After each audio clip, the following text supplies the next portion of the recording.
Hi guys. So today we are going to be talking about your elements and principles so that way you could do your macro assignment.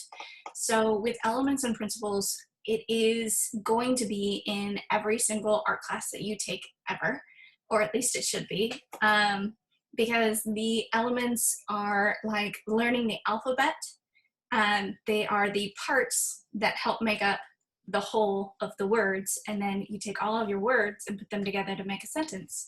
And so by knowing these basics, your artwork in photography and any other medium will be more successful. So let's go ahead and get started. Elements are made up of value, color, line, shape, form, space, and texture, and we are going to explore those. So value is varying degrees of lightness and darkness, and this doesn't have to be in grayscale. I'm kind of sitting in grayscale right now. But it is only going to be of one color or of no colors, such as grayscale. So it will be the lightness and darkness of one thing, but it will go all the way to the darkest thing, which would be black, and to the lightest thing, which would be white. Even if it's in color, that would still be the case. All right, for color, it is composed of value, which we just talked about, hue, which is usually what we refer to as color. So that is the red, orange, yellow, green, blue, purple, violet, if you so desire to call it that. But, and it also has varying degrees of intensity. And intensity is usually what people refer to as like neons, which would be a bright, and pastels, which would be a dull. So that's the three components that make up color. So color just isn't the hue, which is usually what we refer to it as, but it is all three components that make up color. All right, for line, it's defined in your math class as well as in art as the distance between 2 points. It has a length, it has a width, it has a direction, it has a curvature or lack thereof, so it could be a straight line, but that would have zero curvature, and it has color. So the color could be gray, you know, like could lack color, but those are the 5 components that make up line. I have lots of lines here, and these lines are not as thick as those lines, and they all have a direction, and it makes my wall look very busy, but it helps diminish my refrigerator from standing out too much. For shape, it is two-dimensional and two-dimensional always. So there is no like curvature in a three-dimensional way. Like you could have a circle, but you can't have a sphere, because a sphere would be a form, which we'll talk about in a minute. So the pictures here are all lines that make up flat shapes. So this could be geometric like my wall, or it could be organic, like you could take your pencil and just kind of like doodle around a little shape. But it is only ever going to look flat. So two-dimensional only. Which brings us to three-dimensional forms. So I picked this image because it has shine on it, which helps create the illusion of it being three-dimensional. So you see the lightness and darkness on the red, and you create that curvature and like that illusion of being three-dimensional. So you have a highlight and you have a shadow, and on your shape, which turns it into a three-dimensional form. So if you have any kind of like gradation or change in value, that would help create that three-dimensional form. So it could be real, like, you know, I am a real person and I have like shadows on my face because I am a three-dimensional subject, whereas my wall in the same space does not have any shadows on it because it is flat. All right, so for space, I chose this image for a number of reasons. First, because my options were limited in Deck Toys, and also because it starts off with one person, and the one person is surrounded by the whole rest of the store, and so there's a lot of negative space around that person. But the more people that come into the frame, the less negative space there is, even though you can still see that there's a difference between where the people are standing and where the back of the store is standing. So it creates that space. Like there's a space between, you know, my hand that's up close to the screen and my other hand. Now, this hand is not significantly larger than the other one. They're the same size. But when you create that space by changing the perspective or emphasizing the size, then you can create that illusion. But you always need to remember to be balanced in your positive and negative space. So the positive space is the subject, whether it's one person or 4 people, they would be the subject in this image, and the negative space would be around them. But if you have too much negative space, it's called dead space, and you don't want to kill your pictures. For texture, lots of things could have texture, and it is going to be the visual texture. This has a visual texture. This has a visual texture. This wall looks like a lot more smooth because it has this shine on it, whereas this wall seems almost like it would have a bump because of the high contrast between the cream and the gray. And so this one looks a little bit more bumpy and this one looks a little bit more smooth. They're both literally smooth, but this one's visually bumpy or jagged and this one is visually smooth.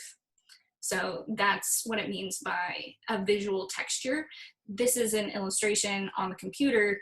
It would just feel like the glass on your screen, but it looks like it has a texture sort of like your jean material would have. So yeah, so that would be a real or implied texture. This brings us to principles. So we're going to take all the things we learned about elements and we're going to start combining those elements together and in order to form some principles. The principles that we'll be learning about are balance, emphasis, contrast, unity, repetition, and movement. So for balance, you can like distribute the weight in the image. Now for this particular shot that I am filming in right now, I try to divide it up into 1/3 versus 2/3 because this is more visually pleasing, and as long as I stay out of the middle of the screen, then it doesn't have that weird appearance to it. So your balance can be done symmetrically or asymmetrically or radially, and we will look at those examples now. So a radial image is the same all the way around. So no matter where you take it and divide it, it will be the same on all sides. A symmetrical image is the same on opposite sides. Now, it doesn't have to be left versus right. It could be top versus bottom. It could be on a diagonal. But if you divide it in half somewhere, then both sides will be the same. And for the most part, your faces are symmetrical. And the more symmetrical your faces are, the more appealing we've been conditioned to believe a person is. So that is why a symmetrical image is considered balanced and beautiful, whereas it's not obeying that rule of thirds. However, asymmetrical is following the rule of thirds that we learned about in composition earlier. So in this cute little picture of a puppy, the puppy is found anywhere from like 1/3 to 2/3 of the picture, depending on how close the puppy is to the screen. But it is balanced with the emptiness that's on the other side of the screen. So that way, by not having any movement on that 1 to 2/3 side, it feels visually balanced between the two. Nothing about either side is the same, but it feels nice because it follows that compositional rule of thirds. All right, for emphasis, something in your picture is going to stand out. Dancer in yellow is standing out from all of the other dancers in the image where they're all doing the same thing. So, yep, so that's emphasis.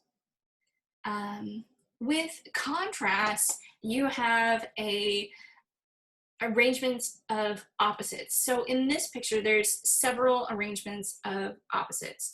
SpongeBob is in the booth all by himself, but all of the other booths are empty, and so that would be an opposite. SpongeBob is a bright color, whereas all of the other colors are dull colors. And so this is how you are creating some contrast. Creating contrast creates more visual interest in your images. So for harmony, it's where the different parts of your picture are all working together. And this could be in different units coming together that aren't the same, but they help create a whole, sort of like my refrigerator is gray and my wall is gray and cream, and together my background doesn't look terrible. But the variety would be more like my tiny chevrons versus my large chevrons. So they're all chevrons, but there's a variety of them that creates that visual interest.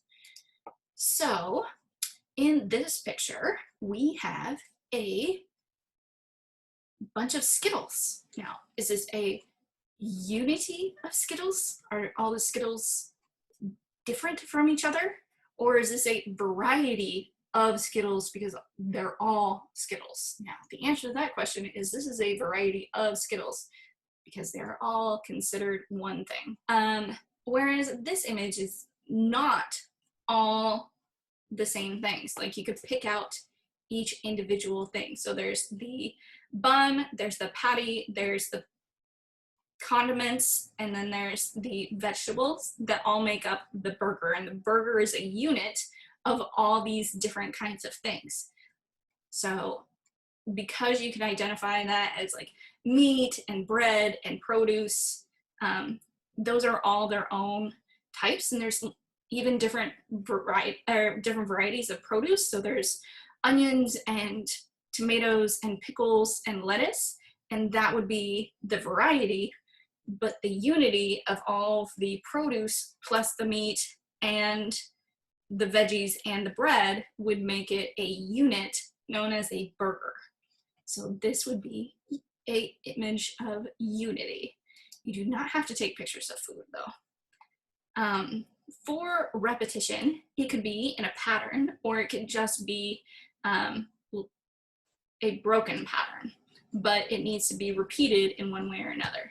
So like this is a pattern and this is a different pattern, and because I have put the two patterns together, I have broken it, but it is still repetition.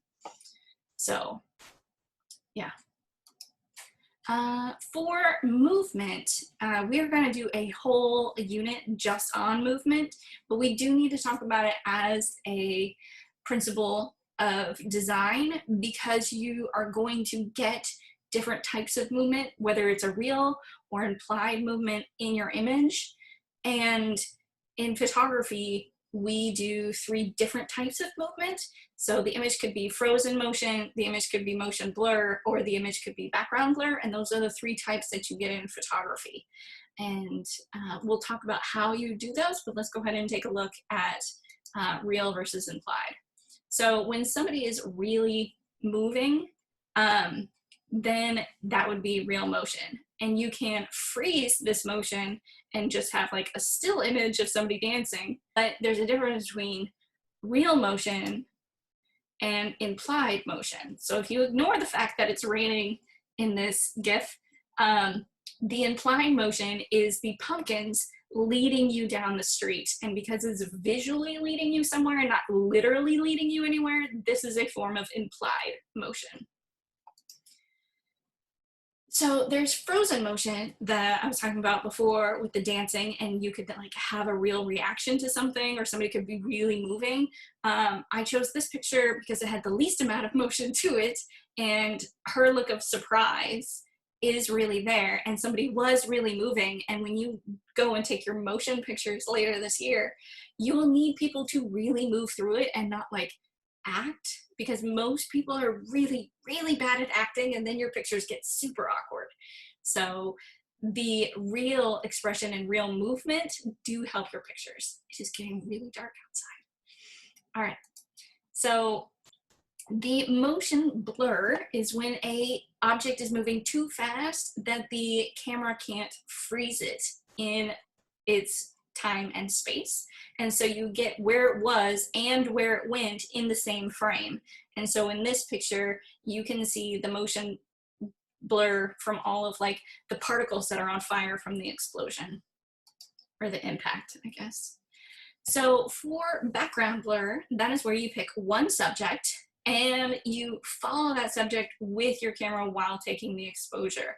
It will make it look like the background is moving, but it's obviously it's not.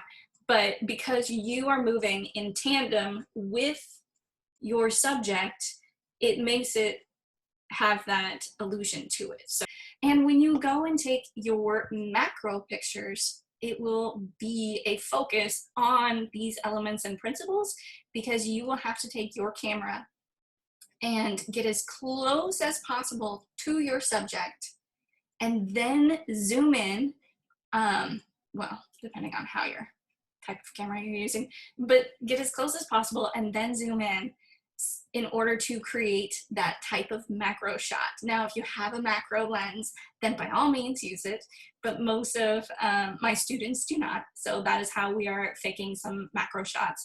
Another way of faking a macro shot is taking a tiny drop of water and sticking it on your lens. So that way it's like small enough to fit on your lens, but not large enough to where it will roll off your camera.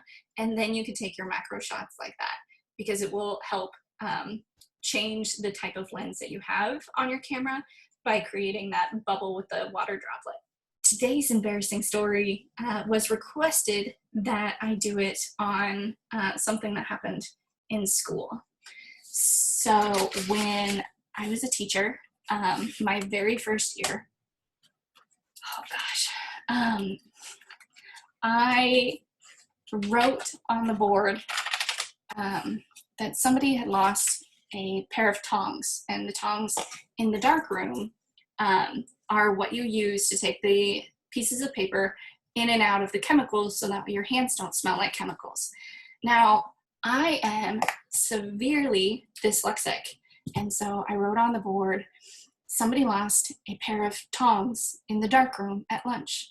And unfortunately, I wrote this, and it was up for 24 hours. So this is what it said on the board that somebody lost in the darkroom. Now, I thought I had wrote tongs because there's a silent gap when you pronounce tongs. And in French, whenever there's that silent gap, you have an H there. Like, I have an H in my last name and it's silent, and so do other people. And so I thought this was how you spelled tongs. And I had a student come up to me and he was just kind of like, Miss Thibodeau, is that true? Did somebody really do that? And I'm like, yeah, it happens all the time. And he's like, what? And I'm like, yeah, you know, kids go in the dark room and they're working, and then, you know, they just get misplaced. And he's like, what? And I'm like, yeah. And I'm like, it's not a big deal. Eventually they turn up. And he's like, what? And I'm like, yeah, you know, like the tongs show up, and like, you know, when you pick it out of the wash or somebody moved it to their darkroom station. And but I am saying to this student, tongs, but he is reading it on the board like this. Eventually, about 5 minutes into the conversation, I've said tongs enough times out loud to where I have convinced this kid in high school, so it's not like a small child, it's like a nearly adult, that I have convinced that he has spelt this word wrong his entire life. And so he is getting ready to turn and walk away when another student walks up and she goes, Miss Thibodeau, who lost their underwear in the darkroom? And I'm like, oh, what? And she's just like, well, it says that on the board that somebody lost their thongs in the darkroom at lunch. And I'm like, oh no. And so like I reach over and I erase it, and I turn beet red. I'm still red now. Like, it's dark, but I am like already turning red. Like, look at this. So yeah, so I was so embarrassed, and then my students who weren't part of the conversation, heard the other two students laughing, and they're like, what is so funny? And I go, nothing is funny. And I look at the other two students because I'm like so like devastatingly embarrassed that they like felt bad. They're like, nothing's funny. And they're like laughing and they're like, nope, nothing's funny. And I'm like, nothing's funny. And so it wasn't until the end of the year that they ever brought it up again, when they like wrote me like goodbye notes, and then they both brought it up and I wrote it in their yearbooks, and it was like a classic dyslexia moment for me. So yeah, I have a lot of those, but that one was definitely the most embarrassing while I was teaching. So I hope you enjoyed today's story, and I hope that you go out and take some pictures. Okay, bye.